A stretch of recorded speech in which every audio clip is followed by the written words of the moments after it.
Стихия не дает передышки.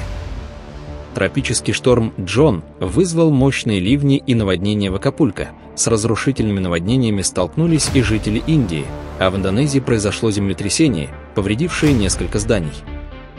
Приветствую вас, друзья!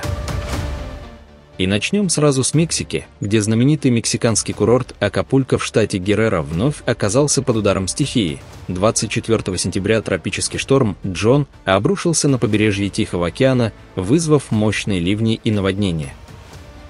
За несколько часов в городе выпало до 500 мм осадков.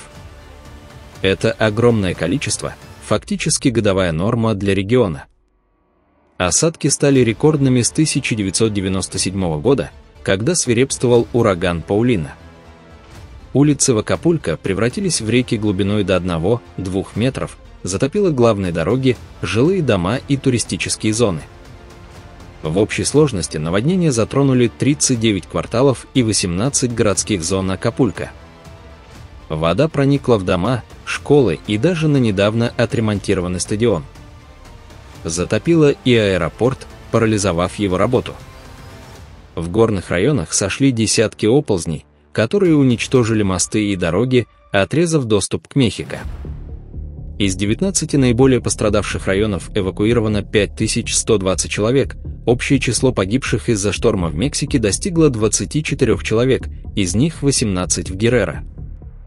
Тысячи жителей остались без электричества. В штате объявлено чрезвычайное положение. На ликвидацию последствий стихии и помощи пострадавшим помимо спасателей направлены армия и флот.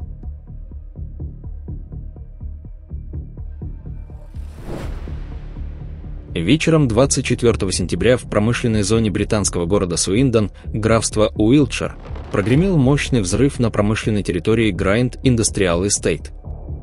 На место выехали полиция, пожарные и бригады скорой помощи. По свидетельствам очевидцев, раздался оглушительный взрыв, за которым возник огненный шар, видимый за километры. Это было как землетрясение, весь дом задрожал, а потом мы увидели огромный столб дыма и пламя, взметнувшиеся в небо, рассказал местный житель. Здание, в котором произошел взрыв, использовалось производителем печатной продукции. Соседние здания были эвакуированы, а жителям района было рекомендовано оставаться дома и держать окна закрытыми. Экстренные службы сообщили, что в результате инцидента никто не пострадал. Борьба с пожаром шла всю ночь, после чего 3 бригады остались дежурить на месте происшествия до утра.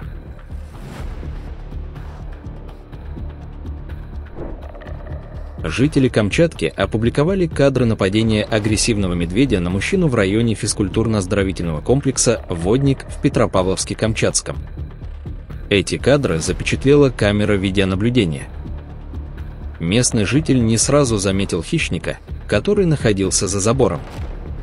В какой-то момент медведь перепрыгнул через ограждение и, встав на задние лапы, атаковал автомобиль, в котором успел спрятаться мужчина. Другой автовладелец в панике уехал. Спустя время животное набросилось на женщину, нанеся ей скальпированные раны головы и травму руки. Женщина была доставлена в тяжелом состоянии в больницу, впоследствии она скончалась в реанимации.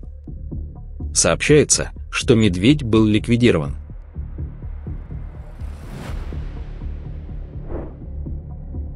Район Хаттура в окрестностях Солапура в индийском штате Махараштра стал эпицентром разрушительного наводнения. За сутки в регионе вылилось от 150 до 200 мм дождя, река Сина вышла из берегов, затопив фермы, дороги и жилые кварталы. Сельскохозяйственный центр с населением около 20 тысяч оказался затоплен, вода поднялась на 2-3 метра, смыв мосты и затопив поля хлопка и сои. Наводнение в Хаттуре – это часть волны стихийных бедствий в Махараштре, спровоцированной низким давлением над Бенгальским заливом, которое с 20 сентября продолжает нести очень тяжелые дожди в регион. Под водой находится 30 тысяч гектаров посевов. Наводнения унесли жизни 9 человек в Маратьваде. В Хаттуре подтверждены 2 случая – фермер и ребенок, смытые потоком Сины. Было эвакуировано более 5000 жителей из 15-20 деревень, для которых открыты временные лагеря в школах Солапура. Остаются под водой и ряд ключевых автодорог, часть мостов разрушена потоками воды, из-за чего Хатура находится практически полностью в изоляции. Более 10 тысяч домохозяйств остаются без электроснабжения. Друзья, если вас тоже не оставляют равнодушными эти события, поддержите видео лайком и подпишитесь на канал. Напишите в комментариях, что происходит в вашем регионе.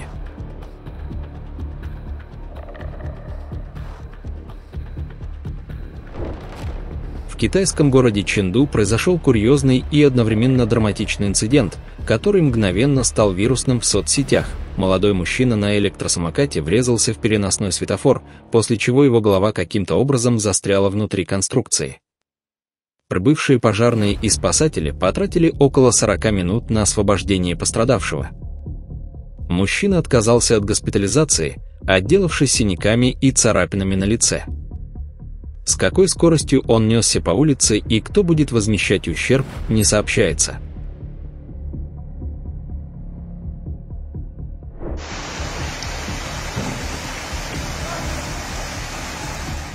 Прибрежные районы Шибенско-Книнского региона в Хорватии пострадали от мощной грозы с ливнем, которая вызвала локальные наводнения.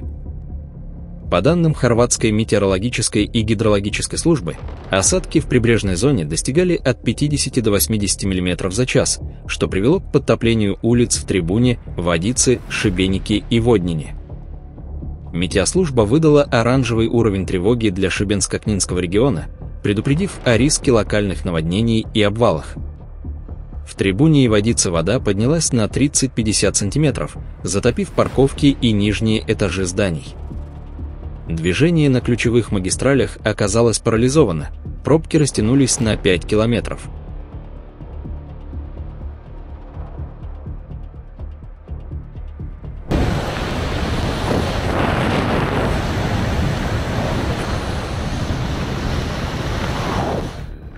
Группа парашютистов в графстве Ноттингемшир стала свидетелями полной круговой двойной радуги, парящей над зелеными полями. Во время полета на высоте около 3000 метров они увидели непривычную для нас дугу, а замкнутый круг, видимый только с большой высоты. Радуга на самом деле всегда имеет круглую форму, но с Земли мы видим лишь ее часть, дугу, поскольку центр этой окружности находится ниже линии горизонта, и часть радуги скрыта Землей. Полный круг радуги можно наблюдать с высоты, например, смотря с самолета вниз на облака или дождь.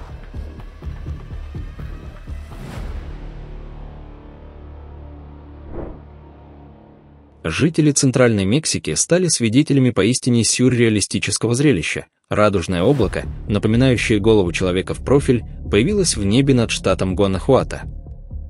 Это редкое сочетание иризации или радужного свечения облаков и пареидолии психологического эффекта, когда мозг видит знакомые формы в случайных узорах, было снято на фото и видео местными жителями и быстро разошлось в соцсетях.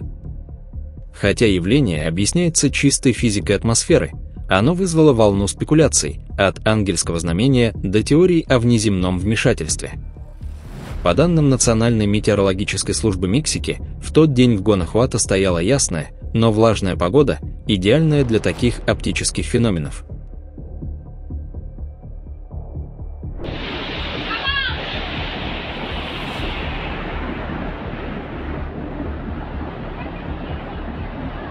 Алжирская Константина, один из старейших городов мира, известный своими висячими мостами над рекой Румель, третий день борется с последствиями мощных ливней. 25 сентября наводнения, вызванные накоплением осадков до 150 мм за 48 часов, затопили центральные кварталы, мосты и дороги, заставив власти эвакуировать сотни жителей. По данным Алжирской службы гражданской защиты, в результате подтоплений пострадали не менее 500 семей, а ущерб инфраструктуре оценивается в миллионы динаров. Алжирский национальный офис метеорологии выдал красный уровень тревоги для Константины и окрестностей, предупредив о рисках оползней в горных районах. Из-за подтоплений перекрыта национальная трасса Алжир-Тунис, аэропорт работает с перебоями. Жертв пока нет, но ситуация усугубляется. Река Румель вышла из берегов, а прогнозы обещают новые дожди вплоть до 28 сентября.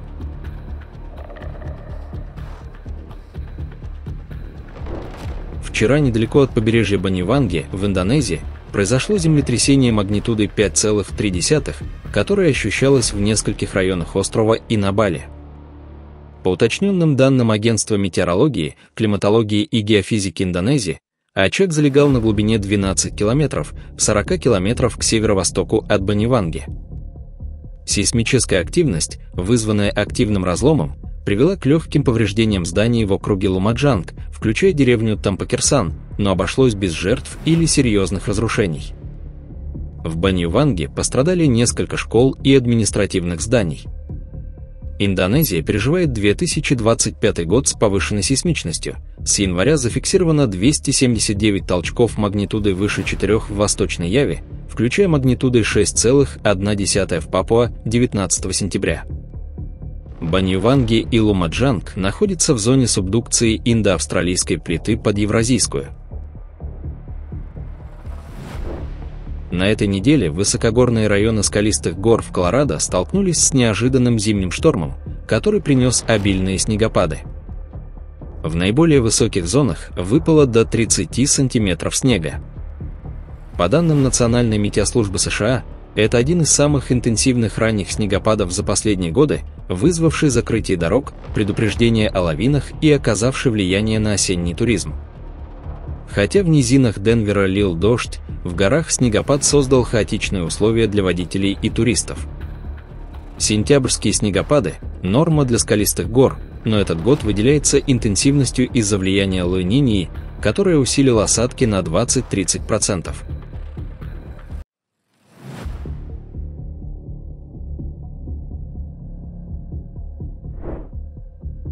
Жители венесуэльского города Сан-Кристобаль в штате Тачера во время рассвета наблюдали появление лентикулярных облаков. Хотя явление и не уникальное для региона, но рассветное освещение сделало это особенно зрелищным. Облако светилось розовыми и золотистыми оттенками, из-за чего вызвало восторг у наблюдателей.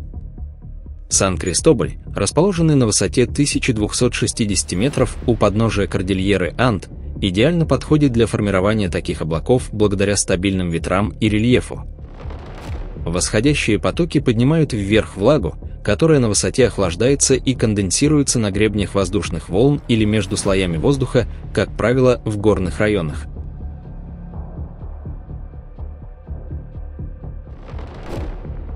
В середине осени на ночном небе появится комета C-2025A6. Комета продолжает становиться все ярче. Она все еще ниже порога видимости невооруженным глазом, но ее легко можно найти в бинокль в темное время суток. Ожидается, что комета достигнет второй, третьей звездной величины в конце октября, начале ноября. С середины октября Лемман уже можно будет наблюдать невооруженным глазом на ночном небе без городской засветки.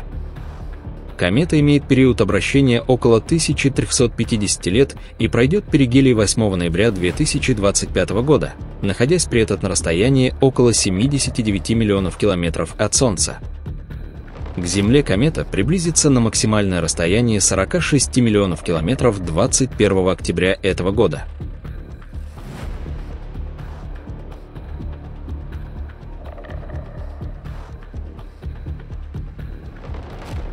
Друзья, на этом наш выпуск завершен. Будем рады видеть вас снова. Подписывайтесь и до встречи завтра в новом выпуске.